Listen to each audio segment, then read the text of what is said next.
सो hi everyone, आप सभी लोगों का मेरे यूट्यूब चैनल पर बहुत बहुत स्वागत है। तो आज की इस वीडियो के अंदर मैं आपको बताने जा रहा हूँ पैसिव वॉइस के बारे में, पैसिव वॉइस के सेंटेंस के बारे में। अभी जो लास्ट वीडियो मैंने आपको दी थी उसके अंदर मैंने एक्टिव वॉइस के टेंस प्रॉपर खत्म कर दिए थे, फ्यूचर परफेक्ट कॉन्टिन्यूअस टेंस तक। आज की इस वीडियो के अंदर मैं आपको बताऊंगा कि पैसिव वॉइस टेंस जो है वो किस तरीके से बनते हैं। इनका रोल तो रहता है, इंग्लिश जब आप स्पीकिंग करते हैं तो वहां पर आप पैसिव वॉइस भी यूज करते हैं। जरूरी ये हो जाता है कि हम इन पैसिव वॉइस के टेंसेस को कैसे बनाएं, क्योंकि यहाँ पे रूल्स प्रॉपर्ली अलग हो जाते हैं, बिल्कुल अलग हो जाते हैं एक्टिव वॉइस से। तो पहले हमें जानने की ये जरूरत है कि पैसिव वॉइस जो है कितने सेंटेंस के बनते हैं। तो देखो, सबसे पहली चीज, जितने भी पैसिव वॉइस होते हैं ना, वो हमेशा तीन के तो कभी नहीं बनते। किनके? Present perfect continuous tense, past perfect continuous tense and future perfect continuous tense, इनके तो कभी नहीं बनते। और एक फोर्थ और है जो स्पेशल है, वो है फ्यूचर कॉन्टिन्यूस टेंस। इनके कभी भी जो है आपके पैसिव वॉइस नहीं बनते। बचे 8। ठीक है। तीन आपके प्रेजेंट डेफिनेट के, तीन आपके जो है वो पास्ट के, और सॉरी, तीन प्रेजेंट के, तीन पास्ट के और दो आपके फ्यूचर के। तो टोटल 8 टेंस हैं जिसके हम पैसिव वॉइस बनाते हैं। आज मैं बताने जा रहा हूँ प्रेजेंट इंडेफिनिट टेंस के पैसिव वॉइस हम किस तरीके से बनाएंगे, बहुत ही सिंपल तरीके से, बहुत ही सिंपल ट्रिक। तो वीडियो बिल्कुल भी स्किप मत करिएगा, वीडियो को एंड तक जरूर देखिएगा। तो चलिए शुरुआत करते हैं आज की अपनी वीडियो। प्रेजेंट इंडेफिनिट टेंस का पैसिव वॉइस, पहले मैं आपको बता दूं कि एक्टिव एंड पैसिव वॉइस होता क्या है हिंदी में। देखो, एक्टिव का मतलब होता है, जो हमने अभी तक सेंटेंस सीखे थे उसमें क्या था कि सपोज मैं कोई काम कर रहा हूं तो मैं उसको वैसे ही बोल रहा था जैसे मैं कर रहा हूं। जैसे कि मैं यहाँ पर अभी पढ़ा रहा हूं तो प्रेजेंट डेफिनेट बोलूं, मैं पढ़ाता हूं, मैं इंग्लिश पढ़ाता हूं। तो कौन कर रहा है काम? मैं कर रहा हूं। मैंने डायरेक्ट बोल दिया कि मैं इंग्लिश पढ़ाता हूं। लेकिन पैसिव में अब इसी सेंटेंस को थोड़ा सा घुमा के बोला जाएगा। अब मैं क्या करता हूं? मैं पढ़ाता हूं, तो मेरे द्वारा पढ़ाया जाता है। सेंटेंस इस तरीके से बन जाएगा। काम कर तो मैं ही रहा हूं, मीनिंग भी यही है, लेकिन इसके अंदर बस बोलने का तरीका बदल दिया है। मैं पढ़ाता हूं, मेरे द्वारा पढ़ाया जाता है। या फिर मैं कहूं, मैं खाना खाता हूं, तो खाना मेरे द्वारा खाया जाता है। ठीक है। तो हुआ कुछ नहीं है, बस सब्जेक्ट को पीछे फेंक दिया है, ऑब्जेक्ट आगे ले आए हैं पैसिव वॉइस के अंदर। ठीक है। तो बस ये फर्क होता है एक्टिव एंड पैसिव वॉइस में। मीनिंग दोनों का सेम है, बस सेंटेंस को बोलने के तरीके अलग हो जाते हैं। ठीक है। तो ये तो था इनमें डिफरेंस। अब प्रेजेंट इंडेफिनिट टेंस की पहचान इसके अंदर कैसी होती है, कैसे आप पता लगाओगे कि भाई ये पैसिव वॉइस है या एक्टिव वॉइस है, तो वो मैं बताता हूं। सबसे पहले इसकी पहचान देख लेते हैं। जिन भी हिंदी वाक्यों के अंत में आ जाता है, ई जाती है, ए जाते हैं, इत्यादि शब्द आते हैं, ये आपके प्रेजेंट इंडेफिनिट के पैसिव वॉइस टेंस कहलाते हैं। अब कहोगे सर ये क्या बता दिया आपने? देखो, प्रेजेंट इंडेफिनिट में क्या बताया था मैंने? प्रेजेंट इंडेफिनिट की पहचान, जिन वाक्यों के अंत में ता है, ती है, ते है, यही बताया था ना। तो इसमें भी तो यही आ रहा है, ता है, ती है, ते है। बस फर्क इतना है कि यहाँ पर एक साउंड और ऐड हो जाता है। या जाता है, ई जाती है, ए जाते हैं, आ जाता है, कुछ इस तरीके से। खाया जाता है, पिया जाता है, या फिर कुछ भी इस तरीके से आप चीजें बोल सकते हैं। ठीक है। तो सबसे पहले मैं आपको बता दूं अफर्मेटिव का रूल। तो अफर्मेटिव का रूल अगर आपको प्रेजेंट डेफिनेट का याद है तो वेल एंड गुड। अगर आपको नहीं पता प्रेजेंट डेफिनेट क्या है, तो आप ऊपर जाके आई बटन पर प्रेस करके प्रेजेंट डेफिनेट टेंस को सीखने की शुरुआत कर सकते हैं आज से। ठीक है। तो सबसे पहले एक्टिव का रूल हमने वहां पे बताया था। एक्टिव वॉइस का सब्जेक्ट प्लस वर्ब की फर्स्ट फॉर्म प्लस एस या ईएस प्लस ऑब्जेक्ट, याद है ना वो रूल? तो अब इसका पैसिव वॉइस का रूल क्या बनेगा वो जरा ध्यान से देखा। तो पैसिव वॉइस का रूल बनता है, सबसे पहले यहां सबसे एंड में ऑब्जेक्ट था ना, तो पैसिव में सबसे पहले ऑब्जेक्ट ही आ गया सब्जेक्ट की जगह पे। तो सबसे पहले यहां पर होगा object plus is am are. ये इसको थोड़ा सा डिफरेंट और डिफिकल्ट भी बनाता है। तो डिफरेंट कैसे बना दिया? इज एम आर लग गया यहाँ पे। Object plus is am are plus verb की थर्ड फॉर्म। हमने तो वर्ब की थर्ड फॉर्म वहां पर एक्टिव में सिर्फ 3 में सीखी थी। जब भी परफेक्ट का टेंस आएगा तो वर्ब की थर्ड फॉर्म ऐड होगी, बट यहाँ पर पैसिव वॉइस में सब में वर्ब की थर्ड फॉर्म यूज होती है। So is am are plus verb की third form plus by plus subject, यानी कि जो सब्जेक्ट यहाँ आगे था ये पीछे चला गया, ऑब्जेक्ट जो यहाँ पे पीछे था वो आगे आ गया पैसिव वॉइस के अंदर। समझ में आया? रूल समझ में आया जितना मैंने बताया? अब इसको हम प्रैक्टिकली देखते हैं। प्रैक्टिकली ये पहला एग्जाम्पल है, सीता खाना खाती है। सीता खाना खाती है, तो सीता ईट्स द मील। ईट के बाद एस लगाया हमने, ईट्स द मील। या फूड, आप में से कुछ स्टूडेंट फूड लगाएंगे, मैंने यहाँ पे मील लगाया। ये सीता ईट्स द मील, तो ये तो था एक्टिव वॉइस, जो हमने एक्टिव वॉइस रूल सीखा था। ठीक है। अब इसका पैसिव वॉइस क्या बनेगा? तो पैसिव वॉइस कह रहा है भैया ऑब्जेक्ट रखो सबसे पहले आगे। ऑब्जेक्ट क्या है इस रूल के अकॉर्डिंग, अभी हमने सबसे ऊपर वाला सेंटेंस बनाया वो इस रूल के अकॉर्डिंग बनाया एक्टिव वॉइस के। तो इसमें था Sita eats the meal, Sita subject, eat verb, s और ईएस लग चुका है, फिर लास्ट क्या बचा ऑब्जेक्ट, तो ऑब्जेक्ट क्या था यहाँ पे द मील। तो अब पैसिव वॉइस क्या कह रहा है सबसे पहले ऑब्जेक्ट आएगा मेरे में, तो भाई मैं सबसे पहले ऑब्जेक्ट को ही एंट्री करूंगा, तो द मील आ गया सबसे पहले यहाँ पे as a subject of passive voice, ठीक है।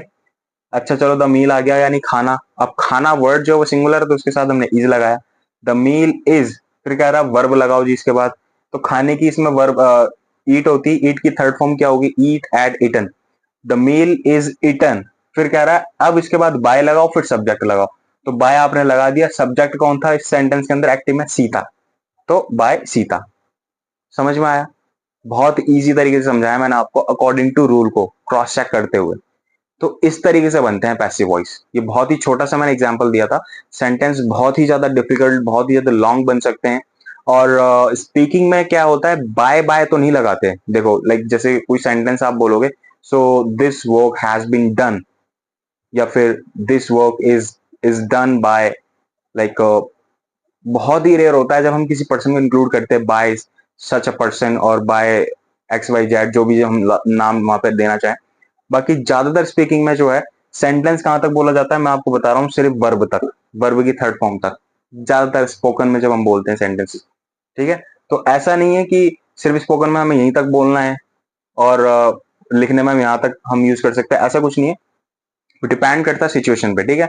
अगर सिचुएशन ऐसी आ रही है कुछ ऐसा आपको बोलना है बाय करके कि ये काम इसके द्वारा किया जाता है तो आप ऑब्वियसली बोलेंगे, उसमें कुछ भी गलत नहीं है, ठीक है। तो आई होप कि पहला वाला आपको एग्जांपल समझ में आ गया हो। सेकंड है रवि पतंग उड़ाता है, so according to active voice rule की क्या बनता है रवि फ्लाइज द काइट। अब फ्लाइज मैंने क्यों लिखा है उसके लिए आपको प्रेजेंट डेफिनेट की वीडियो देखनी पड़ेगी। Ravi flies the kite, Ravi subject, fly verb, the kite object, तो पतंग जो है वो रवि के द्वारा उड़ाई जाती है, so the kite is flown, fly flew flown, flown by Ravi, ठीक है। अब by Ravi according to passive voice rule के, इतना समझ में आ गया। इसके बाद चलते हैं हम नेगेटिव की तरफ, तो नेगेटिव का रूल कुछ इस तरीके से है, सबसे पहले ऊपर मैंने लिख दिया पैसिव वॉइस का, थोड़ा ऊपर नीचे हो गया, नीचे लिखा है मैंने एक्टिव वॉइस का, ऊपर लिखा है पैसिव वॉइस का। तो एक्टिव वॉइस का रूल प्रेजेंट डेफिनेट नेगेटिव का हमने क्या पढ़ा था, डू डज हेल्पिंग वर्ब के तौर पे हम यूज करते हैं, तो subject plus do does plus not plus verb की फर्स्ट फॉर्म प्लस ऑब्जेक्ट, ये था। अब पैसिव वॉइस की बात करते हैं, पैसिव वॉइस में क्या हो जाता है, तो देखो पैसिव वॉइस में सेंटेंस हो जाता है, इसका रूल हो जाता है सबसे पहले ऑब्जेक्ट आगे चला जाता है, चला गया, इज एम आर यहां पर हम रख देंगे हेल्पिंग वर्ब जो कि हम पैसिव वॉइस में सीख रहे हैं, देन इसके बाद नॉट आ जाता है, देन वर्ब की third form, then by, then subject, तो सब्जेक्ट पीछे चला जाता है, ठीक है। और ऐसे ही हमने अफर्मेटिव में किया था। तो अब सेंटेंस किस तरीके से बन रहा है वो हम देखते हैं, लेकिन उससे पहले एक बहुत इंपॉर्टेंट चीज जो आपको पता होनी बहुत बहुत बहुत ज्यादा जरूरी है, स्पेशली जब आप पैसिव वॉइस बनाएंगे। तो आप यहाँ पर देखेंगे कुछ वर्ड्स, जैसे आई का यहाँ पे मी लिखा हुआ है, यू का यू लिखा है, वी का अस, शी का हर, ही का हिज और दे का देम। तो होता क्या है, सपोज एक्टिव वॉइस में अगर सब्जेक्ट में ये सब आ रहे हैं आई यू वी शी ही दे, तो पैसिव वॉइस में जब आप इन्हें पीछे लेके जाओगे ना तो ये सारे इस तरीके से लिखे जाएंगे, यानी आई मी में हो जाएगा कन्वर्ट, यू में कन्वर्ट हो जाएगा, यू तो यू ही रहेगा, ठीक है, वी अस में कन्वर्ट हो जाएगा, शी हर में कन्वर्ट हो जाएगा, ही हिज में कन्वर्ट हो जाएगा, एंड दे दैम में कन्वर्ट हो जाता है, ठीक है। सो ये आप इजिली तरीका है जिससे आप इसको पता लगा सकते हैं, तो इसे आप नोट डाउन कर लें अपनी कॉपीज में, नोटबुक में, ताकि आपको इस चीज का पता रहे, क्योंकि ये चीज अब आगे आएंगी इसलिए मैं आपको बता रहा हूँ, इंट्रोड्यूस कर रहा हूँ। तो सबसे पहला टेंस है मैं स्कूल नहीं जाता हूं, तो इसको एक्टिव वॉइस में कैसे बनाएंगे, ये जो सेंटेंस मैंने हिंदी बनाया ना ये एक्टिव वॉइस में ही है, मैंने पैसिव वॉइस का नहीं लिखा क्योंकि सेंटेंस फिर जगह ज्यादा घेरता, तो मैं इसको बोल दूंगा वर्बली, आप लिख लेना चाहें तो ये तो एक्टिव वॉइस का सेंटेंस है, मैं स्कूल नहीं जाता हूं, so I do not go to the school, ये इसका सिंपली एक्टिव वॉइस के रूल के अकॉर्डिंग बन गया। पैसिव वॉइस में इसकी हिंदी कुछ इस तरीके से बनेगी कि स्कूल मेरे द्वारा नहीं जाया जाता है, या मेरे द्वारा स्कूल नहीं जाया जाता है, तो क्या नहीं जाया जाता है, स्कूल नहीं जाया जाता है, तो यहाँ पे स्कूल को सबसे पहले रखना पड़ेगा हमें आगे, क्योंकि यही तो रूल कह रहा है भाई, object plus is am are, तो ऑब्जेक्ट क्या है यहाँ पे द स्कूल, द स्कूल आगे ले लिया, the school is not verb की थर्ड फॉर्म गो की gone, go went gone, the school is not gone by me, I का यहाँ पे चेंज होके मी हो गया, यही चीज मैं आपको समझा रहा था ना, ये मी यहाँ पे इस आई के अकॉर्डिंग हुआ। और यही चीज मैं आपको यहाँ समझा रहा हूँ कि आई यहाँ पर मी हो जाएगा। कब होगा? ये वाली जो लाइन है आप समझ सकते हो, ये एक्टिव वॉइस में यूज होती है अगर एज ए सब्जेक्ट। तो पैसिव वॉइस में जो सब्जेक्ट होगा लास्ट में वो इस चीज में चेंज हो जाएगा। आई के अकॉर्डिंग मी, यू के अकॉर्डिंग यू ही रहेगा ख्याल, वी के अकॉर्डिंग अस, शी के अकॉर्डिंग हर, ही के अकॉर्डिंग हिज, दे के अकॉर्डिंग देम। किसी का नाम है, लड़के का तो हिज, लड़की का तो हर। तो ये इस तरीके से काम करता है। इतना क्लियर हुआ? ठीक है। नेक्स्ट इसके बाद second question, I mean second sentence वो है, वह पुस्तक नहीं पढ़ती है। लड़की की बात आ रही है, तो she doesn't read the book. She doesn't read the book, ये तो हो गया एक्टिव वॉइस। तो इसको अगर हम पैसिव वॉइस में हिंदी में बनाए तो पुस्तक उसके द्वारा नहीं पढ़ी जाती है, या उसके द्वारा पुस्तक नहीं पढ़ी जाती है। इस तरीके से सेंटेंस हिंदी में बनता है पैसिव वॉइस का। तो कुछ भी किया जा रहा हो, कुल मिलाकर पुस्तक नहीं पढ़ी जा रही है उसके द्वारा। सो पुस्तक आएगी सबसे पहले। सो यानी कि the book, the book is according to rule is am are, the book is not red. इसको रेड पढ़ेंगे, जो रेड लाल वाला होता है, लाल कलर रेड, तो red. The book is not red by her. She था तो शी के अकॉर्डिंग हर हो गया। समझ में आया? तो बस यही करना था इसके अंदर। अब हम फटाफट से देख लेते हैं इंटेरोगेटिव का रूल। सो इंटेरोगेटिव के अंदर मैंने आपको एक्टिव वाला रूल नहीं लिखा है, क्योंकि मैं 2 बार आपको ऑलरेडी बता चुका हूं। तो आप अगर आपको अच्छे से पता है तो आपको समझ में आ ही गया होगा। डूडस यहाँ पे लगता है तो बता देता हूं। आप वर्बली इंटेरोगेटिव में एक्टिव वॉइस का रूल कुछ इस तरीके से होता था। सबसे पहले डूडस प्लस सब्जेक्ट प्लस वर्ब की first form plus object plus question mark. लेकिन अब यहाँ पर क्या हो जाएगा इंटेरोगेटिव के अंदर पैसिव वॉइस में, इज एम आर सबसे पहले आएगा, प्लस यहाँ सब्जेक्ट नहीं आएगा, ऑब्जेक्ट आएगा, क्योंकि पैसिव वॉइस में तो ऑब्जेक्ट ही चलता है। तो is am are plus object plus verb की third form plus by plus subject plus question mark. तो रूल जो मैंने यहाँ पे लिखा है वो सिर्फ पैसिव वॉइस का लिखा है, लेकिन सेंटेंस मैंने एक्टिव पैसिव दोनों बना के बताए हैं। क्या वह बाजार जाता है? So does he go to the market, ये तो था एक्टिव वॉइस। क्या उसके द्वारा बाजार जाया जाता है? तो बाजार के बारे में बात हो रही है, क्योंकि द मार्केट पे खत्म हो रहा है। Is the market gone by him, क्या उसके द्वारा बाजार जाया जाता है? ठीक है। तो इस तरीके से सेंटेंसेस बनते हैं। देखो डबलिश फैमिली की तरफ, लेकिन डबलिश फैमिली पे जाने से पहले एक छोटी सी मिस्टेक हो गई है अभी पीछे। मिस्टेक ये हो गई कि जब मैंने आपको यहाँ पे बताया था ना, आई के अकॉर्डिंग मी एंड शी के अकॉर्डिंग हर, तो वहां पर ही के अकॉर्डिंग पैसिव वॉइस में हिम हो जाता है। मैंने वहां पे बाय मिस्टेक हिज लिख दिया है, गलती से ध्यान नहीं दिया। इस चीज को करेक्ट कर सकते हैं, ही की जगह उसे हिम, सॉरी हिज की जगह उसे हिम कर ले, ठीक है, क्योंकि पैसिव वॉइस में हिम, ही का हिम में चेंज होता है, राइट।